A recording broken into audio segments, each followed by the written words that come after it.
Alright, welcome back to the channel. We're finishing off the original series, animated series of the X-Men.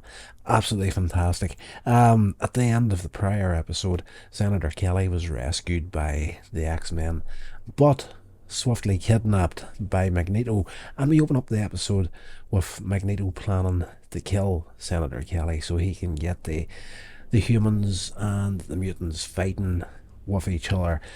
Just as he's about to do that, he's attacked. He's on this ship out in the ocean, and he's attacked by Sentinels. So of course Magneto, being Magneto, is like, you know what, these metal assholes, I can take these out simply enough. But these Sentinels are created from plastic, so they managed to give him the tanning of his life and escape with Senator Kelly, even though Magneto puts up a decent fight using parts of the ship as his weapon. Of course, they're plastic, but the ship around him is all metal, so he's doing his best to fight them off, but loses. The X-Men have tracked him down, of course, using Cerebro, and by the time they get there, Kelly's gone, the Sentinels are gone, and they find Magneto unconscious in the wreckage, so they take him back to the headquarters and patch him up to try and find out what's going on.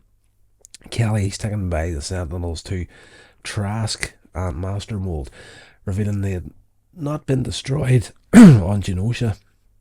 Kelly is now, when he's president of the United States, he's going to issue an order that the Sentinels be put in charge of controlling mutants. This is Trask's demand for rescuing him.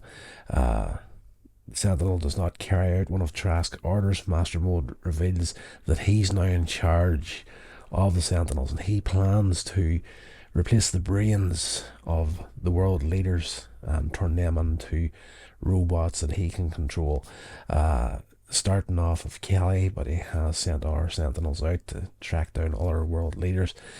After Charles Xavier scans Gambit's mind for information back in Genosha, the X-Men find out that Henry Gyrick, he is part of the whole thing. He tells him of Master Mold's deception. Essentially, they track him down, but at this point, Trask is trying to get hold of him on his mobile phone to tell him that Master Mold's gone buck daft here and he's going to replace Kelly's brain with a computer, and we're all doomed, sort of a thing. So the X-Men then head off to the Sentinels base, and the massive fight starts at the end of this episode. A lot of fighting going on in the second half of this episode, with the X-Men fighting against the Sentinels and trying to rescue Kelly once again. We get one of my favourite things in these old shows. Like I've said it countless times on this channel, I love scenarios where the villain and the hero have to work together. Magneto watched, and a little bit of disbelief, but with a little bit of respect as well, as the X-Men flew off towards the Sentinels headquarters to take them on.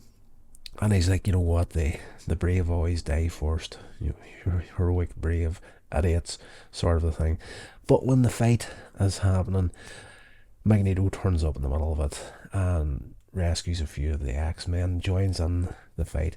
There is a few good comedy moments between Wolverine and Gambit in this episode, where they are down in the bowels of the base, and they're attacked by a horde of Sentinels. Wolverine essentially throws Gambit out of the cavern they're in, locks him out, and takes on the Sentinels on his own.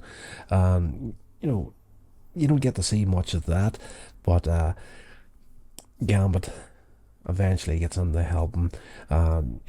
Wolverine's like, next time I decide to save your backside, but be intelligent enough to let me do it, sort of a thing. So we get and there's always the classic thing with X-Men, even to this day, Deadpool and Wolverine. Wolverine cracks a joke at one stage. He's usually this is Wolverine, or this is Logan. He's usually shirtless, but he's let himself go from the divorce, which is a bit of a dig at that Jackman's real life sort of thing. But you do get that in this episode as well. Like, Wolverine is on fighting against these Sentinels. By the end of it, he comes out with everything from the waist up ripped off him, so you can see the parallels between the live action and the animated whenever it comes to this sort of stuff. The other X-Men managed to rescue Kelly from Master Mold, and Jean gets him out, but Cyclops goes after Wolverine, and going after himself. Cyclops goes after Wolverine and Gambit to rescue them. They set off an explosion to take out Master Mold, in the hopes that that'll end them off. As that is going off, the other Sentinels sense that Master Mold's in trouble, and they all fly in to the base again to try and help him, but are destroyed in the impending explosion. At the end of the episode, Master Mold isn't destroyed in that explosion, and he explodes from the mountain where the base was set up. He's, you can't destroy me, I'm gonna take you all out, sort of a thing. At which point the X-Men jet comes flying in, piloted by Professor X. The Blackbird, I want to say. If I've got the name of the jet wrong, I do apologise. But Professor X is like, you're the antithesis of evil, and you need to be taken out. And he goes on the kamikaze run and flies the jet into Master Mold, and the explosion takes him out. At the last second, though, Professor X did hit the eject button, and he's coming down in the parachute. And at this point, he's joined by Magneto in the air, and they have a little moment where, consider us even, Magneto says, and we will meet again. So I love that sort of thing, where the two main characters within the series have to work together. Though, in all fairness, my phone was ringing.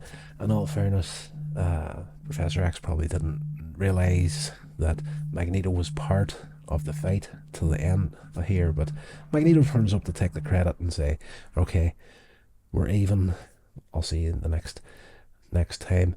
At the end of the episode,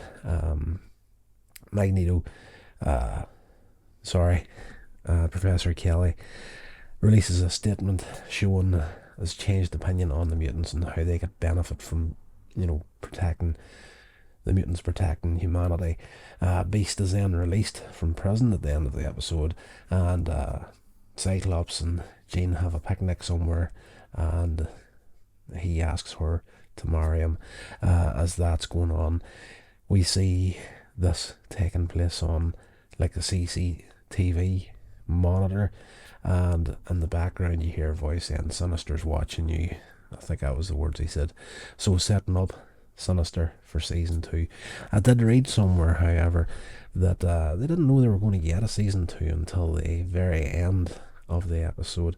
And bear with me, I need to actually check this for definite, but I think the monitor, you see a shadow of Sinister coming in that might not have necessarily been the original plan to have the Sinister shaped shadow coming across the screen. But it is what it is. Fantastic little episode, great series. I'm enjoying it, and I'm devastated and gutted that I haven't got as many episodes out on the channel as I was hoping to at this point. So bear with me, we're going to get into it in a big bad way. I'll talk to you in the next episode.